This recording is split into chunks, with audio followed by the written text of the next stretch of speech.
Name is Rekha and welcome to my channel M for teaching. आज मैं फिर हाजिर हूँ आप सभी के सामने एक नई वीडियो के साथ, एक नए कंटेंट के साथ। जैसा कि आप लोगों को पता चल गया होगा कि 30 जुलाई को हमारा एग्जाम हो चुका है एनसीईआरटी का पीआरटी, और टीजीटी एंड पीजीटी के एग्जाम को पोस्टपोन कर दिया गया है, तो उसकी अपनी तैयारी कंटिन्यू रखिएगा आप लोग। सो आज मैं आप लोगों के सामने एक ऐसा कंटेंट लेकर आई हूँ जिसमें मोस्ट ऑफ कैंडिडेट को बहुत कंफ्यूजन रहती है कि एक्चुअल में जो टॉपिक है यानी कि वो सब्जेक्ट वो बना किस लिए है। मोस्ट ऑफ कैंडिडेट मुझसे ये भी क्वेश्चन पूछते हैं कि एक्चुअल में वो सब्जेक्ट बना किस लिए है, ऐसी क्या जरूरत आन पड़ी थी टीचिंग एग्जाम में इस चीज़ को डालने की। बट आप लोगों को मैं बता दूं कि अगर टीचिंग मैथडोलॉजी या चाइल्ड डेवलपमेंट या चाइल्ड साइकोलॉजी इन सब चीज़ों को अगर नहीं डाला जाता है टीचिंग एग्जाम में, तो आप किसी भी तरह से किसी भी लेवल के लिए तैयारी नहीं कर सकते थे। सो मैं आज आप सभी के सामने चैप्टर 2 लेकर आई हूँ, यानी कि चैप्टर 1 मैं क्लियर कर चुकी हूँ एजुकेशनल साइकोलॉजी का, पहले वीडियो में आप लोग देख सकते हैं। और आज चैप्टर 2 है, और चैप्टर 2 को मैंने दो भागों में डिवाइड किया गया है, क्योंकि आप लोगों को पता होगा कि जो साइकोलॉजी है यानी कि टीचिंग मैथडोलॉजी या एजुकेशनल साइकोलॉजी, उसके जो चैप्टर्स होते हैं काफ़ी बड़े होते हैं और उसमें एक एक चीज़ को समझना काफ़ी इंपॉर्टेंट होता है। सो इसलिए मैंने इस चैप्टर को दो भागों में डिवाइड किया है। सो आज मैं आप लोगों के सामने क्लियर करूंगी एजुकेशनल साइकोलॉजी यानी कि मनोविज्ञान का ये चैप्टर 2 है, और मैंने इस चैप्टर को दो भागों में डिवाइड किया है। पहला आज आप सभी के सामने पार्ट 1 होगा, और उस चीज़ के अंदर हम कुछ टॉपिक्स को क्लियर करेंगे। यानी कि सिंपल सी बात है, सबसे पहले जो ये चैप्टर पार्ट 1 है इसके अंदर दो चीज़ इंपॉर्टेंट है, एक है मीनिंग और एक है नेचर। अब मीनिंग या नेचर के बीच में जो जो चीज़ें आती जाएंगी वो आप लोगों को मैं क्लियर करती जाऊंगी। सो मीनिंग के अकॉर्डिंग हम क्या क्या पढ़ेंगे, सबसे पहले हम शिक्षा मनोविज्ञान यानी कि एजुकेशनल साइकोलॉजी के मीनिंग, उसके अर्थ के बारे में जानेंगे। फिर उसके एस्पेक्ट्स यानी कि जो उसके पहलू हैं उन चीज़ के बारे में जानेंगे। फिर सिस्टमैटिक डिसिप्लिन या सेपरेट डिसिप्लिन के बारे में जानेंगे, यानी कि स्वतंत्र विषय के बारे में जानेंगे। फिर डेफिनेशन, उसकी परिभाषाओं के बारे में पढ़ेंगे। फिर पढ़ेंगे हम रिलेशन यानी कि शिक्षा मनोविज्ञान का क्या संबंध है, उस चीज़ के बारे में क्लियर करेंगे। और नेचर, फिर जो सेकंड पॉइंट है हमारा नेचर, और नेचर के बारे में ये सारी चीज़ें हम क्लियर करेंगे, तो आपको शिक्षा मनोविज्ञान का पार्ट 1 इजीली क्लियर हो जाएगा। और उसमें छोटी छोटी बातें जो हमारे एग्जाम में पूछी जाती हैं या अपकमिंग एग्जाम में आने वाले टाइम में पूछी जाएगी, वो चीज़ आप लोगों को यहाँ पे मैं क्लियर करूँगी। सो सबसे पहले हम स्टार्ट करते हैं शिक्षा मनोविज्ञान के मीनिंग से, यानी कि उसके अर्थ से। आप लोगों को पता होगा कि शिक्षा मनोविज्ञान क्या है। सबसे पहले जब मैंने पार्ट यानी कि जो चैप्टर 1 है उसमें क्लियर किया था कि शिक्षा मनोविज्ञान को विज्ञान का दर्जा दिया गया है, यानी कि उसको व्यवहार का विज्ञान कहा गया है। सिंपल सी बात, आप ये चीज़ याद रखिए कि जो शिक्षा मनोविज्ञान है वो व्यवहार का विज्ञान है, उसे एक विज्ञान यानी कि साइंस से रिलेटेड किया गया, उसे विज्ञान का दर्जा दे दिया गया था, क्योंकि कई मनोवैज्ञानिकों ने अपनी अपनी परिभाषाओं में कुछ ना कुछ अपने अपने व्यूज डाले थे, अपने अपने विचार डाले थे, और अंत में क्या पता चला कि जो शिक्षा मनोविज्ञान है वो व्यवहार का विज्ञान है। यानी कि किससे रिलेटेड है, एक बच्चे के विकास से, उसके विकास के अंदर जो भी व्यवहार होता है, व्यवहारों के अनुभवों को दर्शाया जाता है, उसको प्रदर्शित किया जाता है। तो आप लोगों को पता चल गया होगा कि जो इसका अर्थ है यानी कि शिक्षा मनोविज्ञान का अर्थ है वो किस चीज़ से रिलेटेड है, व्यवहार के विज्ञान से।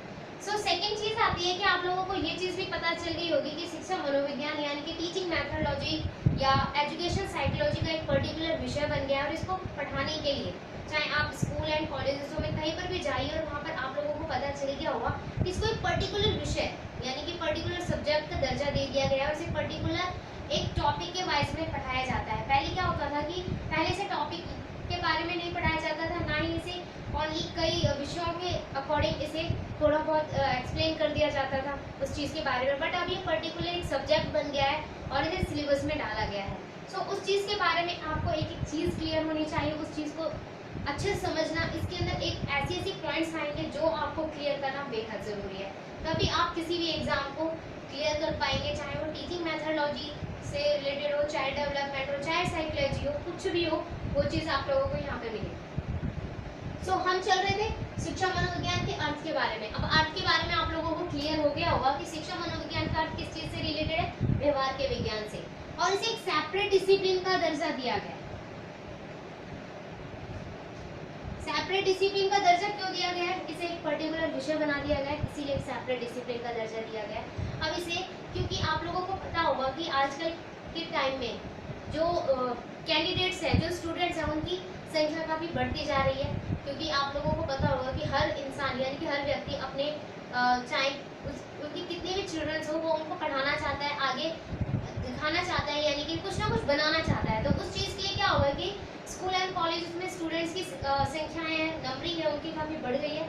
इसीलिए इसे पर्टिकुलर विषय भी बना दिया गया है, ताकि बच्चे इस चीज़ को और अच्छे से जाने और अच्छे से समझें और अपने किसी भी एग्ज़ाम को आप लोग क्लियर कर पाएँ इस चीज़ के ज़रिए।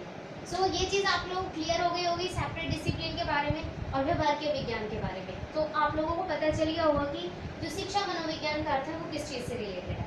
अब हम बात करेंगे शिक्षा मनोविज्ञान के पहलुओं के बारे में, यानी कि उसके एस्पेक्ट। अब जो शिक्षा मनोविज्ञान के पहलू हैं या एस्पेक्ट, आप कुछ भी कह लीजिए, इसके 2 एस्पेक्ट हैं। 2 एस्पेक्ट्स यानी 2 पहलुओं में इस चीज को डिवाइड किया गया है शिक्षा मनोविज्ञान को। फर्स्ट है हमारा सैद्धांतिक,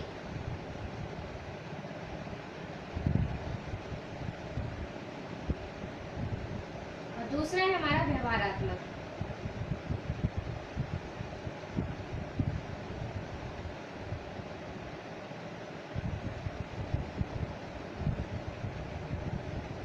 पहला है हमारा सैद्धांतिक पहलू और दूसरा है हमारा व्यवहारात्मक पहलू। आप लोगों को पता होगा कि हमारे जो मैथ्स है, यानी कि आप लोगों को एग्जांपल देके मैं इस चीज़ को समझाना चाहती हूँ। जैसे आप लोगों की मैथ्स है, जब आप बड़े स्टैंडर्ड पर चले जाते हैं, 9th 11th 12th के स्टैंडर्ड पर, या आगे की किसी चीज़ से रिलेटेड जो मैथ्स है उस चीज़ से रिलेटेड आप मैथ्स को पढ़ते हैं, तो उसके अंदर क्या होता है कि मैथ्स कई चीज़ों में डिवाइड हो जाता है, यानी कि उसका जो वर्गीकृत है वो कई कैटेगरीज में हो जाता है। अलजेब्रा अलग हो जाता है, थ्योरी अलग हो जाती है, ज्योमेट्री अलग हो जाती है। ऐसे ही शिक्षा मनोविज्ञान के अकॉर्डिंग इस चीज़ को भी 2 अलग अलग भागों में बांटा गया है। पहले हमारा सैद्धांतिक। अब सैद्धांतिक आपको नाम से पता चल रहा होगा कि इस चीज़ के अंदर किस चीज़ को लिया जाता है, यानी किस चीज़ का प्रदर्शन किया जाता है, किस चीज़ को शो ऑफ किया जाता है। सैद्धांतिक पहलुओं में सिद्धांतों को लिया जाता है, नियमों को लिया जाता है, उचित विधियों को लिया जाता है। किस चीज़ से रिलेटेड? व्यवहार से रिलेटेड, कि व्यवहार, हमें अच्छे व्यवहार के लिए कौन कौन सी चीज़ों की, कौन कौन सी तकनीकों, कौन कौन से उच्च विचारों की जरूरत पड़ती है। एंड व्यवहारात्मक चीज़ों में क्या होता है? प्रैक्टिकल चीज़ों को लिया जाता है। प्रैक्टिकल इन द सेंस मतलब जैसे आप लोग, या अपराध मनोविज्ञान हो गया, बाल मनोविज्ञान, मतलब कि वो व्यवहार से रिलेटेड ही है हमारे, बट उसको प्रैक्टिकल वे में लिया गया है। उस चीज़ को समझने के लिए, उस चीज़ को जानने के लिए व्यवहारात्मक पहलू और सिद्धांतिक पहलुओं को अच्छे से यहाँ पर वर्गीकृत किया गया है। आप लोगों को ये चीज़ पता चल गई होगी कि इन चीज़ों को कैसे डिवाइड किया गया है। हमारा जो शिक्षा मनोविज्ञान है वो इन दोनों चीज़ों पर डिपेंड है। ना तो इसके बिना हमारा शिक्षा मनोविज्ञान कंप्लीट होता है और ना ही इसके बिना हमारा शिक्षा मनोविज्ञान। ये दोनों की दोनों ही चीज़ें हमारे लिए इम्पोर्टेंट है। यानी कि शिक्षा मनोविज्ञान के लिए सैद्धांतिक पहलू भी इम्पोर्टेंट है, यानी कि हमें मार्गदर्शन की भी जरूरत पड़ती है, हमें उचित विचारों की भी जरूरत पड़ती है, हमें नए सिद्धांत, रूल, रेवोल्यूशन सबकी जरूरत पड़ती है। ऐसे ही व्यवहारात्मक में हमें सारी चीज़ों की जरूरत पड़ती है, चाहे वो बाल मनोविज्ञान से रिलेटेड हो। मतलब हमें सारी की सारी चीज़ें पता होंगी, तभी हम अच्छे से डेवलप कर पाएंगे। हमारा विकास या किसी भी बच्चे का विकास उसी तरह से डेवलप हो पाएगा। सो ये चीज़ थी हमारी एस्पेक्ट एंड पहलुओं के बारे में। शिक्षा मनोविज्ञान के 2 पहलुओं को मैंने यहाँ पर क्लियर करा। आप लोगों को हालांकि समझ आ गया होगा ये चीज़ कि इन चीज़ों को और कैसे समझा जाता है। अगर आप लोगों को और भी अच्छे से जानना है तो आप इनसे रिलेटेड बहुत सारे क्वेश्चंस, उनकी प्रैक्टिस कीजिए, तो आप लोगों को और अच्छे से क्लियर हो जाएगा कि ये दोनों पहलू किस चीज़ से रिलेटेड है और कौन कौन सी चीज़ें इनके अकॉर्डिंग पाई जाती है। बट जो चीज़ मैंने आप लोगों को बताई है आप लोगों के लिए उतना ही सफिशिएंट है जानने के लिए शिक्षा मनोविज्ञान के अकॉर्डिंग। सो आप लोग किसी भी एग्जाम को इजीली क्लियर कर पाएंगे। अगर आपके अकॉर्डिंग ये दोनों से रिलेटेड क्वेश्चन आ जाते हैं तो आप लोगों को इतना ही जानना जरूरी है। अब हम चलेंगे सिस्टमैटिक या सेपरेट डिसिप्लिन। ये चीज़ मैं अभी आप लोगों को सिर्फ 2 मिनट पहले ही मैं क्लियर कर चुकी हूँ कि शिक्षा मनोविज्ञान को एक स्वतंत्र विषय के बारे में बताया गया है। स्वतंत्र विषय। अब स्वतंत्र विषय के बारे में अब आप लोगों को एक चार्ट बना के दिखाती हूँ। उस चार्ट के अकॉर्डिंग आप लोग खुद ही समझ जाएंगे। स्वतंत्र विषय किस चीज़ से रिलेटेड है? कैंडिडेट्स। दूसरा है school and colleges.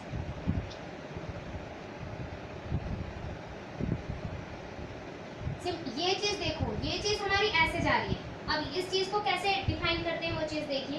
School and colleges में कैंडिडेटों की संख्या यानी कि जो कैंडिडेट्स हैं, जो स्टूडेंट्स हैं, उन लोगों की संख्या काफ़ी बढ़ती जा रही है। उस चीज़ के लिए हमारे जो शिक्षा मनोविज्ञान है उसको एक स्वतंत्र विषय बनाया गया है, सेपरेट डिसिप्लिन बना दिया गया है। यानी कि इसको अब लोग अच्छे से जान पाएंगे, अच्छे से समझ पाएंगे, इसीलिए एक स्वतंत्र विषय का दर्जा दिया गया है। ये चीज़ हमारे कई मनोवैज्ञानिकों की डेफिनेशन यानी कि उनकी परिभाषाओं के बाद ये चीज़ इस चीज़ को डिफाइन किया गया है, इस चीज़ को क्लियर किया गया है।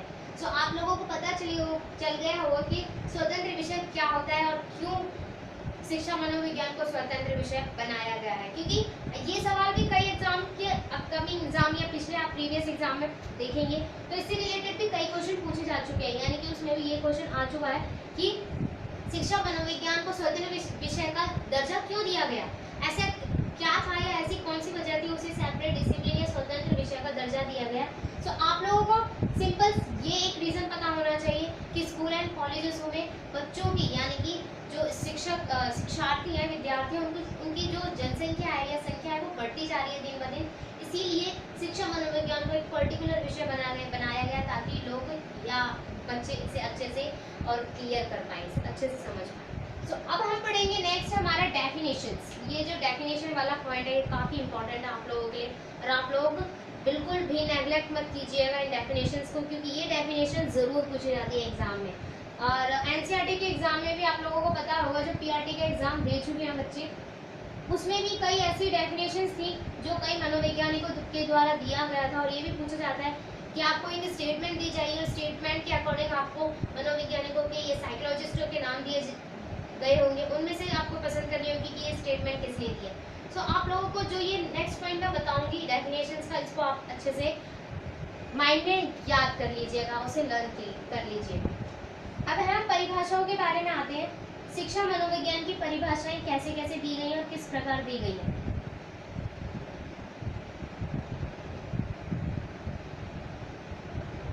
सबसे पहली परिभाषा हमारी स्कीनर जी ने दी है, बाय स्कीनर जी।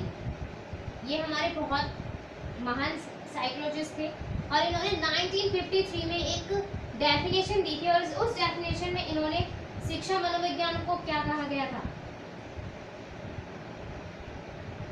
शिक्षण और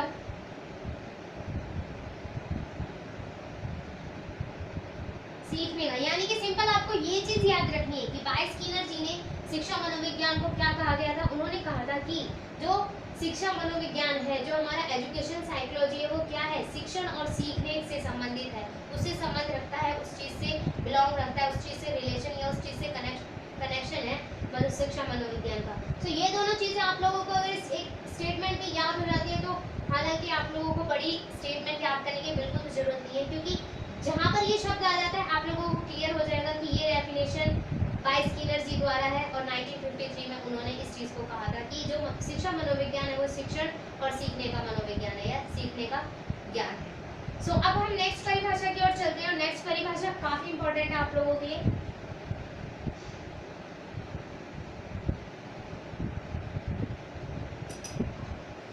सेकंड परिभाषा हमारी दी थी क्रो एंड क्रो जी ने, क्रो एंड क्रो ने, और ये दी थी उन्होंने 1973 में। उन्होंने 1973 में इस परिभाषा को दिया था और उन्होंने कहा था कि शिक्षा मनोविज्ञान किसी भी व्यक्ति के जन्म से लेकर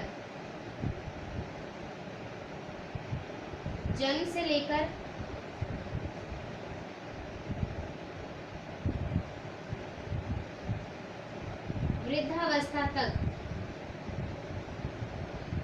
होने वाले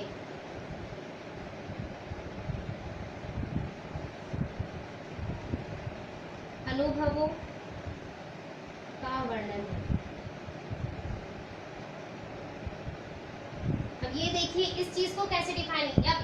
आप लोगों को लग ही रहा होगा कि थोड़ी सी बड़ी स्टेटमेंट तो नहीं है, बट आप लोगों को ये चीज थोड़ा सा याद करने की जरूरत है कि जो क्रो एंड क्रो जी थे उन्होंने 1973 में इस परिभाषा को दिया था और उन्होंने बताया था कि शिक्षा मनोविज्ञान यानी कि एजुकेशनल साइकोलॉजी का संबंध क्या दर्शाता है। वो यह दर्शाता है कि जन्म से लेकर किसी भी व्यक्ति के जन्म से लेकर वृद्धावस्था तक होने वाले अनुभवों का वर्णन, उसके अंदर व्याख्या की जाती है शिक्षा मनोविज्ञान के अकॉर्डिंग, तो वो चीज़ हमारी शिक्षा मनोविज्ञान कहलाती है। इनके अकॉर्डिंग यानी क्रो एंड क्रो जी के अकॉर्डिंग शिक्षा मनोविज्ञान जन्म से लेकर वृद्धावस्था तक होने वाले अनुभवों का वर्णन करता है, यानी कि डिस्क्राइब करता है उनके अनुभवों को कि उसके उन्होंने जन्म से लेकर वृद्धावस्था तक कौन कौन से अनुभवों का प्रदर्शन किया, कौन कौन से अनुभवों को उन्होंने जाना है, वो चीज़ उस चीज़ का वर्णन बाय क्रो एंड क्रो जी ने शिक्षा मनोविज्ञान के अकॉर्डिंग बताया।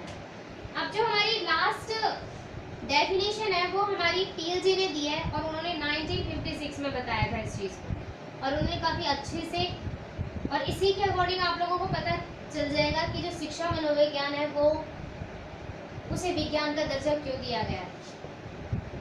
थर्ड जो डेफिनेशन है वो हमारी पीएलजी ने दी है और 1956 में इन्होंने कहा था कि जो शिक्षा है यानी कि जो शिक्षा मनोविज्ञान है वो किस चीज से रिलेटेड है। शिक्षा मनोविज्ञान रिलेटेड है हमारे शिक्षा के विज्ञान से, यानी कि इन्होंने सरल शब्दों में एक डेफिनेशन यानी कि एक स्टेटमेंट जो अपने शब्दों में उन्होंने बताया, उन्होंने यही बताया था कि जो शिक्षा मनोविज्ञान है वो शिक्षा का विज्ञान है, यानी कि शिक्षा का विज्ञान। इसी चीज के अकॉर्डिंग आप लोगों को पता चल गया होगा कि शिक्षा का मनोविज्ञान इसी चीज से रिलेटेड है, और इसी परिभाषा के अकॉर्डिंग जो शिक्षा मनोविज्ञान थी उसको एक विज्ञान का दर्जा दिया गया था। और इस विज्ञान के दर्जे के अकॉर्डिंग जितनी भी हमारी अदर जो साइकोलॉजिस्ट थे यानी कि जो अदर मनोवैज्ञानिकों ने, उन्होंने भी अपनी अपनी डेफिनेशंस के अकॉर्डिंग बताया था कि शिक्षा मनोविज्ञान होता क्या है। बट जो अंत में जो पीएलजी ने ये वाली डेफिनेशन दी थी शिक्षा एक विज्ञान के रूप में है, विज्ञान का, तो अब तक यानी कि अब तक जो चली आ रही है वो यही वाली डेफिनेशन आप लोगों को रिवाइज करनी है, क्योंकि यही सबसे ज़्यादा मेन आती है। और कई साइकोलॉजिस्ट ने इस वाली यानी कि इस वाली स्टेटमेंट को अपने शब्दों में भी कहा है। ज़रूरी नहीं है कि पीएलजी ने इसी चीज़ को समझाया है, अदर जो साइकोलॉजिस्ट हैं उन्होंने भी इस चीज़ को अपने शब्दों में बताया है, तो आपको ये चीज़ अच्छे से रिवाइज रखिए, अपने माइंड में सेट रखिए। सो ये तीन परिभाषाएं मैंने आप लोगों के सामने दी थी, सबसे पहले हमारी स्किनर जी के द्वारा, फिर हमारी क्रो एंड क्रो के द्वारा, एंड लास्ट वाली पीएलजी के द्वारा। तो आप लोगों को इन तीनों के अकॉर्डिंग अच्छे से माइंड में याद रखना है क्योंकि इससे रिलेटेड या इस स्टेटमेंट से रिलेटेड क्वेश्चन जरूर पूछ जाते हैं एग्जाम में। अब हम बात करेंगे रिलेशन के बारे में। शिक्षा और मनोविज्ञान का जो रिलेशन है यानी कि जो कनेक्शन है वो क्या है। सिंपल सी बात, अगर मैं कहूँ संबंध क्या है, संबंध बताना है हमें शिक्षा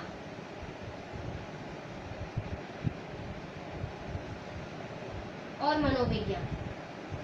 आखिर में जो मनोविज्ञान था उसका ऐसा क्या मकसद था आने का।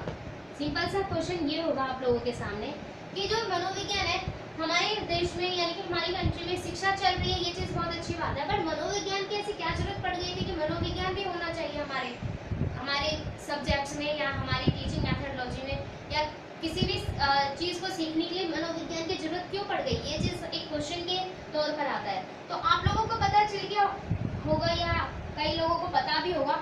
मैं आप लोगों को ये चीज़ क्लियर करना चाहती हूँ कि दोनों की ज़रूरत है वो हमारे इक्वल के बराबर है, यानी कि आप लोग इक्वल रखिए। अगर ये 50% है तो ये भी हमारा 50% ही ज़रूरी है, यानी कि दोनों के दोनों हमारे 100% ज़रूरी है। शिक्षा से क्या होता है कि एक व्यक्ति का विकास होता है, व्यक्ति का विकास होता है।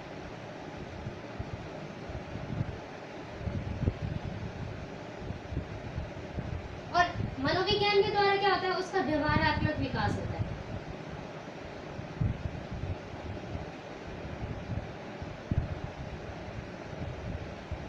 सिंपल सी ये चीज याद रखनी है कि जो शिक्षा है वो व्यक्ति के विकास से रिलेटेड है, और जो मनोविज्ञान है वो व्यवहारात्मक, यानी कि वो क्या व्यवहार कर रहा है उसके व्यवहार से रिलेटेड सारी की सारी चीजें मनोविज्ञान के अकॉर्डिंग आती है। चाहे वो कोई सा भी, चाहे जरूरी नहीं है कि वो व्यवहार अच्छा ही करे, चाहे वो व्यवहार बुरा ही करे, सारी की सारी चीजें इस चीज के अंदर बिलोंग रखती है, इस चीज से उस चीज से कनेक्शन रखती है। और व्यवहार किसी भी बच्चे के अकॉर्डिंग आप लोगों ने देखा होगा कि जरूरी नहीं है कि जितने भी कैंडिडेट्स होते हैं, जितने भी बचपन में बच्चे होते हैं, उन लोगों का समान व्यवहार होता है, वो अच्छे ही होते हैं, उनका जो नेचर होता है सबका समान होता है, नहीं। कोई शरारती बच्चा होता है, कोई मतलब कि अलग अलग जो कैटेगरीज हैं उनके अकॉर्डिंग मनोविज्ञान को लेकर यानी कि लाया जाना बहुत ज़रूरी था, उस चीज़ को जानने के लिए कि हर बच्चे के अकॉर्डिंग ये सारी चीज़ें क्यों होती है। कोई बच्चा शरारती क्यों होता है, कोई किसी किसी भी बच्चे के अंदर जो चोरी करने की आदत होती है, किसी के अंदर कोई अपराध करने की आदतें होती हैं, किसी के अंदर बुरी आदत, वो चीज़ जानने की हमें मनोविज्ञान की जरूरत पड़ी है। तो ये हमारा संबंध था शिक्षा और मनोविज्ञान में। तो ये चीज़ आप लोगों को और अच्छे से क्लियर हो जाएगी जब आप इसके बारे में और अच्छे से डिटेल से पढ़ेंगे और इससे रिलेटेड क्वेश्चनों की प्रैक्टिस करेंगे। तो ये चीज़ आप लोगों को क्लियर हो गई होगी कि जो शिक्षा और मनोविज्ञान का संबंध है वो किस तरह से है, किस तरह से जो मनोविज्ञान की है वो हमें ज़रूरत है, यानी कि इस मनोविज्ञान को पढ़ने की। तो अब हम चलते हैं नेक्स्ट पॉइंट। तो नेक्स्ट पॉइंट है आप लोगों के सामने नेचर, और ये लास्ट पॉइंट है, यानी कि अब इसी नेचर के अकॉर्डिंग आप लोगों को क्लियर हो जाएगा कि जो शिक्षा मनोविज्ञान है वो क्यों ज़रूरत है और क्या ज़रूरी नहीं है शिक्षा मनोविज्ञान के अकॉर्डिंग पढ़ने के लिए। तो अब हम बात करेंगे नेचर के बारे में, यानी कि उसकी प्रकृति के बारे में।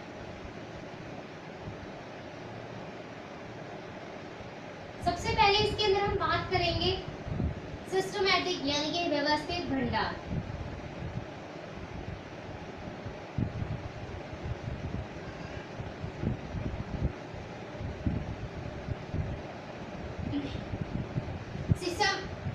शिक्षा मनोविज्ञान को एक व्यवस्थित तरीके के रूप में माना गया है, यानी कि व्यवस्थित तरीके के रूप में से जाना गया है।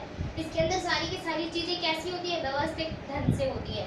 व्यवस्थित ढंग का मतलब है इसके अंदर अगर मूल्यांकन या परीक्षण या आकलन किया जाता है वो भी व्यवस्थित ढंग से किया जाता है। इसमें ऐसा नहीं है कि किसी भी बच्चे के भविष्य के साथ खिलवाड़ किया जाता है, ऐसा नहीं है। इसके अंदर सारी की सारी चीजें व्यवस्थित तरीके से होती हैं। सेकंड है हमारा ट्रुथ, यानी कि सत्य की खोज पर, सत्य के बल या सत्य पर बल, आप कुछ भी लिख सकते हैं। सत्य पर बल दिया जाता है, यानी कि यहाँ पर जो चीज है, जो चीज ट्रुथ है या जो चीज सत्य है उसी चीज पर बल दिया जाएगा। असत्य पर कोई भी बल नहीं दिया जाएगा, असत्य को बिल्कुल भी नहीं माना जाएगा। तो इसकी जो प्रकृति है, यानी कि इसका जो नेचर है वो किस किस चीज से जुड़ा हुआ है वो चीज मैं आप लोगों को बता रही हूँ। थर्ड है हमारा अंधविश्वास पर ये विश्वास नहीं करता या सुनी सुनाई बातों पर।